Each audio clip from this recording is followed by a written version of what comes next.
In the last lecture, we introduced the idea of flux and then stated Gauss theorem, which says that the flux through a closed surface is equal to the charge inside the surface divided by epsilon 0. We also found the electric field due to a non-conducting spherical charge, non-conducting sphere which is charged uniformly. And now, we find potential due to a non-conducting uniformly charged sphere. And how do we do that? Recall the relation between the electric field and the potential. Electric field is equal to minus d phi by dr. Therefore, phi is E times dr and the integral of that would give us phi. So, phi is minus integral of E dot dr. Then it follows from E, for a point outside the sphere, you remember E was given by this, and the potential outside the sphere therefore, is E times dr integral of that, and this gives us a cubed rho 3 epsilon 0 into 1 by r.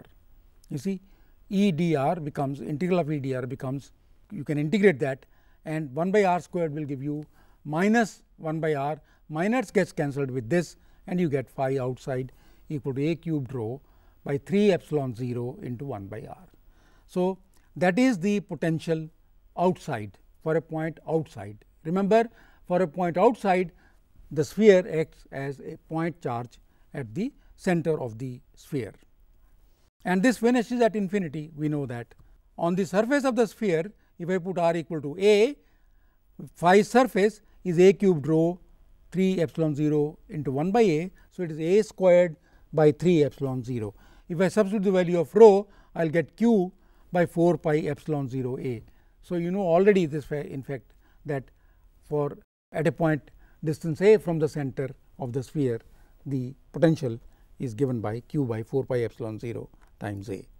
For inside the sphere, again we have the same strategy, E dot dr. So, we substitute the value of E and then we carry out the integral E dot dr, and we use a constant c to match the potential inside and at the surface. So, that there is no discontinuity.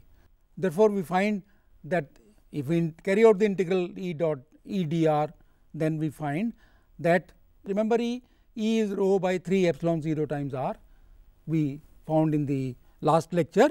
So, therefore, phi inside is, if I substitute the value here, minus rho by 3 epsilon 0 r squared by 2 dr is r squared by 2 plus a constant c.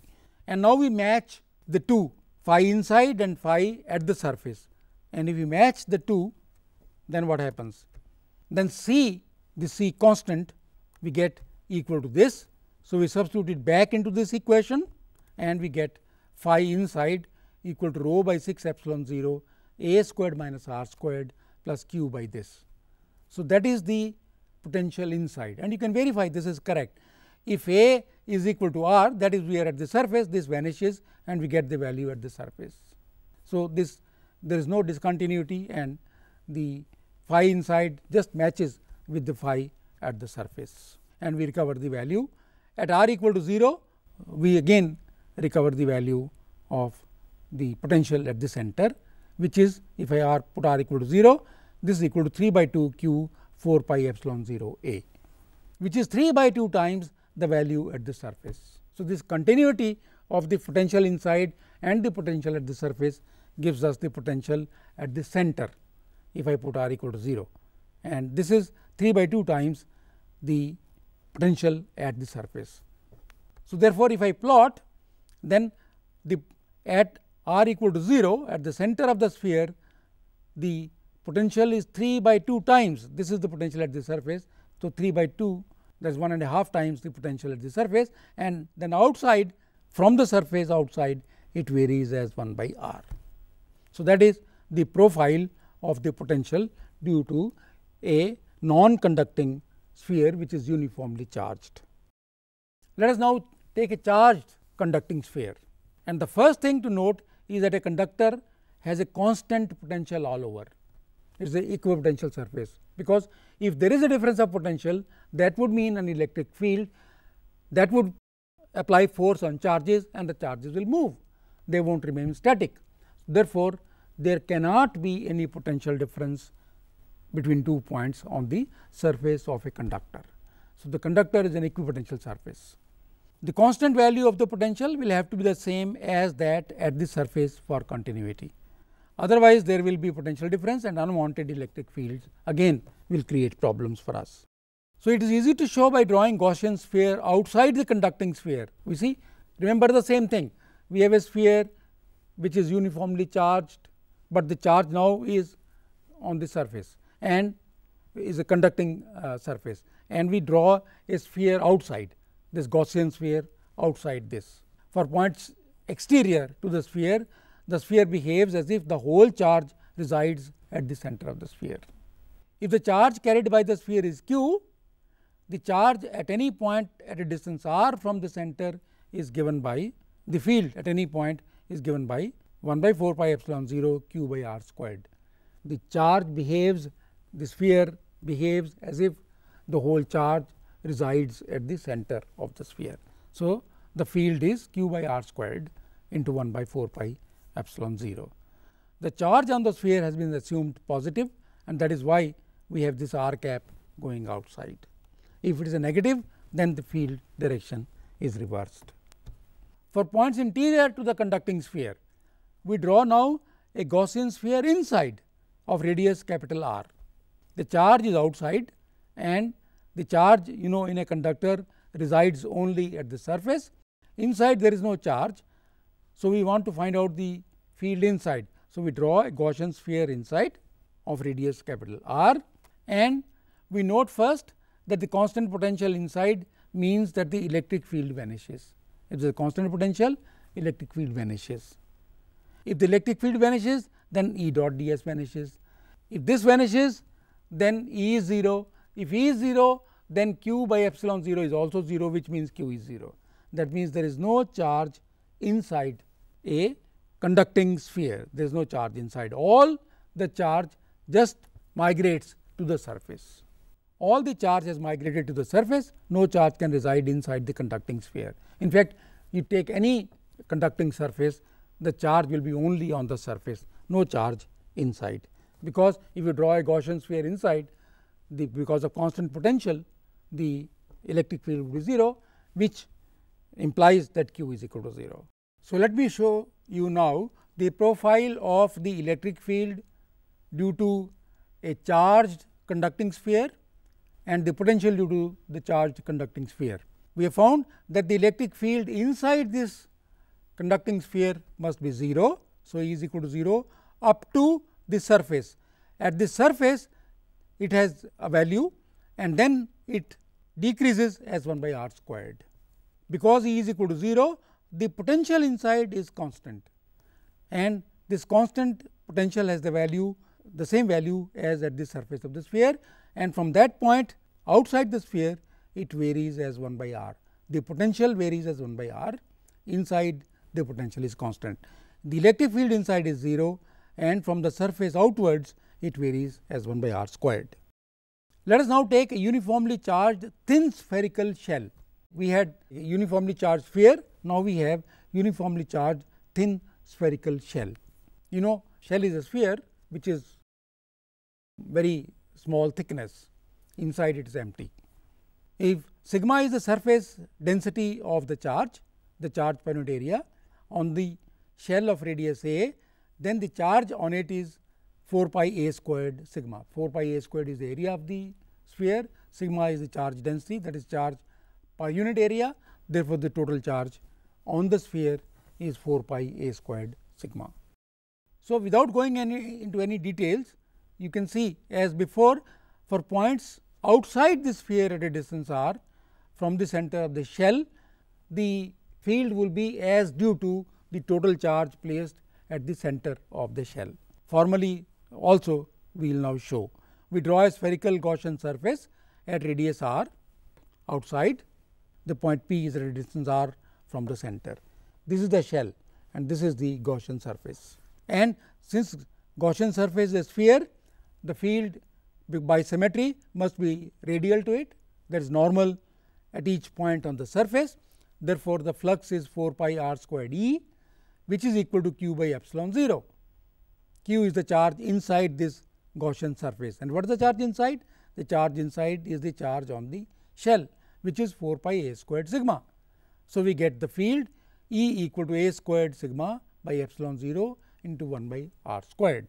If we equate these two, we will get the field, and we can, this q has been expressed in terms of sigma.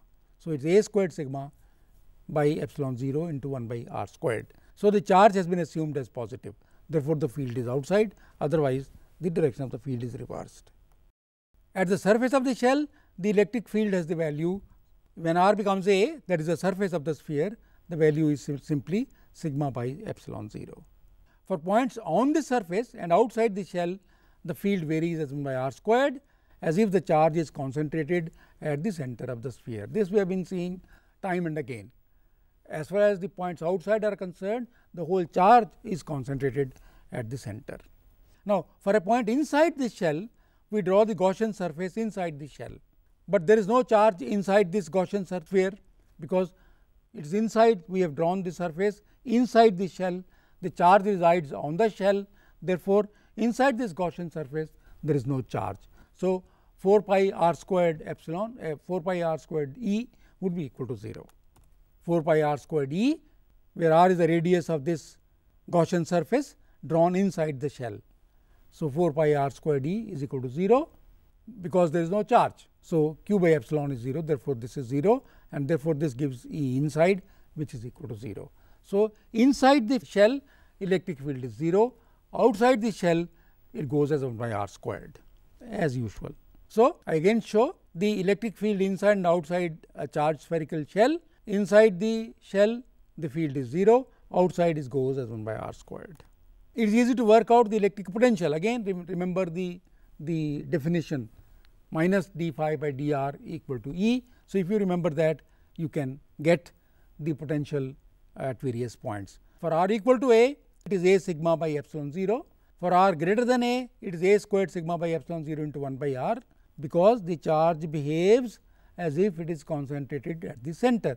So, it is 1 by r, and for r less than a, since E is 0, the potential must have a constant value, and this value has to be equal to the value at the surface. So, that there is no discontinuity. So, again I will show you the profile.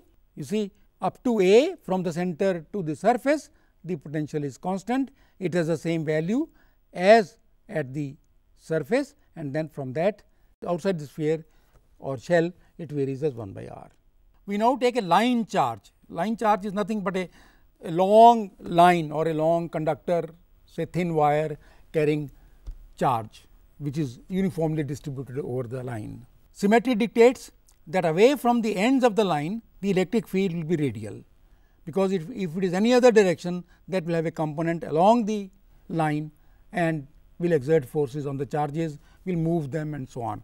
Therefore, there cannot be any component along the line. So, the electric field has to be normal to the line. Suppose we wish to find the electric field at the point P at a distance r from the line, at a point P at a distance r from the line. So, what we do? We draw a Gaussian surface. In this case, the Gaussian surface is a cylinder of radius r. Now, the electric field is parallel to these plane sides of the cylinder, therefore, there is no flux through them. The only flux through the cylinder is through the curved surface. Remember this as we go along. And what is the surface area of this cylinder? The curved surface, it is 2 pi r times L. L is the length of the cylinder. So, the flux therefore, is 2 pi r L times E, because E is normal to the line. So, therefore, the angle theta is equal to 0 and cos theta is 1. Therefore, phi E is 2 pi r L times E, where L is the length of the cylinder. The charge inside the cylinder is Q equal to L lambda. Lambda is the charge per unit length, and if L is the length inside the cylinder, or L is the length of the cylinder, then the charge inside the cylinder is L times the charge per unit length. So, it is L times lambda. So, charge is L times lambda. Now, we apply Gauss theorem. Gauss theorem says that the flux must be equal to q by epsilon 0. So, we substitute the values and we get E equal to lambda by 2 pi epsilon 0 times r. That means, the field varies as 1 by r from the line charge. We are accustomed to field varying as 1 by r squared, but now because of this symmetry, this is a line charge, field is always normal to the line, and if we apply Gauss theorem, then we find that the electric field is lambda by 2 pi epsilon 0 r, where r is the distance from the line, and what is important is that the field varies as 1 by r and not 1 by r squared. Lambda is the charge per unit length, and moreover that the field depends only on the charge per unit length and not the length of the line charge. So, it is simply proportional to lambda. So, lambda is constant, therefore, this field varies as charge divided by r. For potential, we remember that minus d phi by dr is equal to E. So, if we use that formula, then we get phi is equal to minus lambda by 2 pi epsilon 0 log r, log to the base E. Why? Because the integral of 1 by r is log r. So, therefore, the potential is minus lambda by 2 pi epsilon 0 log r, and you can verify that if I have this phi, then minus d phi by dr gives me the field lambda by 2 pi epsilon 0 times r. You see, these little consistencies are always better for checking the results. There should be no, physics does not brook any inconsistency, we must be consistent always. Now, we take infinitely large sheet of uniform charge density. So, we have a sheet, very thin surface sheet, which is infinite in size, and there is a charge on it which has a constant density, say sigma. So, we want to find the field due to this sheet of charge. So, what we do? We now erect a Gaussian surface on this sheet, and what is this Gaussian surface? Gaussian surface is a cylinder, and however thin the sheet may be, it has two surfaces, one and the other sheet, one here, one here. So, therefore, this cylinder encloses the sheet, the surface on this side and the surface on the other side. And the flux, what is the flux? Flux is only through these plane sides, not through the curved sides, because the electric field is parallel to the curved sides. So, the flux through these plane sides is from this side as well as from the other side, because the sheet has two sides. Therefore, the flux is 2 times E A, which is equal to sigma A by epsilon 0. The flux through the two plane surfaces is 2 E A, E is normal, therefore, E times the area, and the charge on area A is sigma A q by epsilon 0. So, we will have 2 E A equal to sigma A by epsilon 0. That is the Gauss theorem, and from this we find field. Field is sigma by 2 epsilon 0, is independent of the surface area of this Gaussian surface. Notice that the field is independent of the distance of the point P from the sheet. That is important. You see, as long as the distance is not very large from the sheet, the electric field at any point outside the sheet is independent of the distance from the sheet. That is important, and this fact you remember is very important. This we shall make use when we draw the expression for the parallel plate capacitor.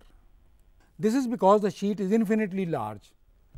However, infinitely large sheet is an idealization, you can't have an infinitely large sheet. In real life, the result is valid as long as we are away from the edges of the sheet. So, we have a large sheet and we are away from the edges. As long as we do that, we are fine, there is no problem. So, instead of a sheet, now we have a charged conducting plate. Plate has, this is a conducting plate, therefore, all the charge has migrated to the surface of the plate. That is one thing, and this is equivalent to 2 sheets, and therefore, the field will be twice. It was sigma by 2 epsilon 0 for the sheet. For the plate, it will be twice that, because now there are two charged surfaces. The whole charge has gone to the surfaces. So, we have charge on this surface as well as the charge on this surface. So, the field is twice, but formally you can draw a cylinder which is inside the plate, but not crossing the plate. So, the flux will be only through this surface, not two surfaces, but to only through this surface, and if you apply now Gauss theorem, you will get the result as E is equal to sigma by epsilon 0. We can embed the Gaussian surface in the conductor, since there is no field inside the conductor, no flux crosses the plane side embedded in the conductor. As I have been telling you, through this side there is no flux, because there is no charge inside. The only flux is through this. So, now if you apply Gauss theorem, you will have E A equal to q by epsilon 0, q is a sigma. So, therefore, E is equal to sigma by epsilon 0. If we have parallel sheets of charge, say positive sheet and then negative sheet, then what will happen? Positive sheet, this is positive sheet, it has field going away from it on both sides, but if we consider point inside these two sheets, then the field of the positive charge is pointing upwards. The field of the negative charge is also pointing upwards, is it pointing towards the sheet. It is away from the sheet for the positive charge, it is towards the sheet for the negative charge. So, both the fields are actually in the same direction, and the field due to this is, they are added, the field due to this is sigma by 2 epsilon 0, the field due to this magnitude is also sigma by 2 epsilon 0, you add them up and you get the field inside at point P. So, as long as we are inside the two sheets, we have the field equal to sigma by 2 epsilon 0 plus sigma by 2 epsilon 0, because both are added, and therefore, the total field has a magnitude sigma by epsilon 0, again independent of r. As long as r is not very large, as long as we are inside the two sheets, the field is sigma by epsilon 0. So, as I have said, the field reinforce each other. This is away from the sheet, positive charge, negative charge towards the sheet. So, the inside the electric field is all in the same direction, and the vector sum is just the addition. Same thing happens if the upper sheet is positive and the lower sheet is negative, does not matter. The field has a magnitude sigma by epsilon 0 inside these two sheets. So, in this lecture we have seen several applications of Gauss theorem. The most important thing to remember is that the Gauss theorem uses only the charge inside the surface, one thing. Second, for points outside the surface, the charge on whatever surface is there behaves as if it is concentrated at the center of the surface, and therefore, for outside the field is always 1 by r squared, q by r squared, and the charge is concentrated at the center of the sphere. Whatever the sphere, whether it is non-conducting, conducting, whatever. The other thing we saw was the application of Gauss theorem to a line charge, and more importantly to a sheet of charge, because this application to sheet of charge we shall use later on when we find the capacity of a parallel plate capacitor. In the next lecture, we shall consider again applications of Gauss theorem to certain problems, so that the ideas of Gauss theorem get fixed, that is, that the flux through a surface is equal to q by epsilon 0. The integral of E dot d s is q by epsilon 0. Repeatedly, we shall use this result to several problems, so that this concept is clarified.